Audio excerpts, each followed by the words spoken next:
Halo teman-teman, perkenalkan aku Aurea Siva Pradana yang berjuang untuk mendapatkan kebebasan dan dimana kita dapat berekspresi dimanapun dan kapanpun.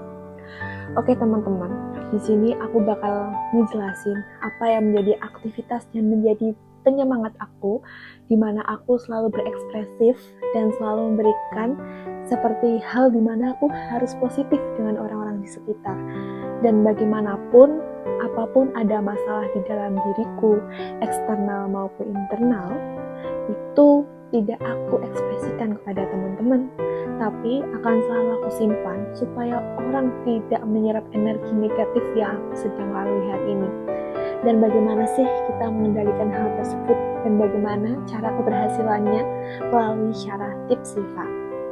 Oke teman-teman, di sini aku selalu di sini aku selalu membuat jurnal, di mana jurnal itu isinya tentang ekspresi aku, tentang kehidupan aku, tentang di mana aku selalu melakukan aktivitas ini selalu aku tulis.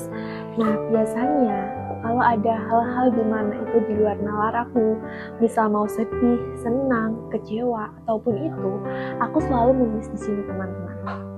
Nah di sini adalah buku tentang aku selalu meluapkan emosiku di sini. Dan kenapa sih kita harus buat buku jurnal? Menurutku itu kumpulan itu akan sangat berkesan ketika kita sudah melewatinya hal tersebut dan kita dapat melihat apa sih perjuangan kita sampai sekarang dan kita bisa melewati hal itu, apalagi tentang hal negatif yang dimana kita nggak boleh membuat hal orang lain kecewa atau mungkin hal kegagalan yang kita lalui sehingga membuat kita depresi.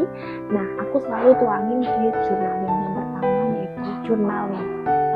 Nah, di sini saya journaling itu banyak yang teman-teman, mulai dari pertama rasa bosan, rasa senang, rasa kecewa, dan rasa keberhasilan atau rasa bangga. Biasanya aku kasih ke buku ini, aku tuangin. Itu yang pertama. Yang kedua, aku pun selalu baca buku. Buku tuh banyak, tapi untuk akhir-akhir ini aku baca buku ini, Latah Zan. Allah akan selalu bersamamu pada orang-orang yang bersabar. So, buku ini mengajarkan aku tentang Ahmad Farid itu. Di sini tuh banyak topik, ada kumpulan 99 nasihat. Jadi biasanya aku baca buku ini tuh seringnya ketika aku merasa sedih, kecewa, atau tidak sesuai dengan ekspektasiku. Nah, aku selalu membaca buku ini. Nah, buku ini itu sangat kayak memberikan aku motivasi, memberikan aku masukan bahwa ternyata itu segini loh, masalahku itu belum sesusah orang yang ngelewatin. Dan Nabi Muhammad dan kita sebagai agama Islam, aku sebagai agama Islam juga sangat berdampak pada buku ini, karena buku ini juga menjelaskan tentang sejarah Islam, tentang tokoh-tokoh agama yang sangat motivasi dan inspiratif begitu. Itu sih kalau aku lagi kayak bad mood atau lagi kecewa, sedih, dan aku gak mau aku luangin ini pada orang lain, karena kita sebagai manusia itu sebaik-baiknya itu memberikan manfaat kepada orang tersebut begitu. Jadi teman-teman, aku tidak memaksa kalian untuk bisa mengekspresikan hari-hari kalian, dimana hari-hari kalian merasa suntuk atau merasa kecewa, gagal putus asa.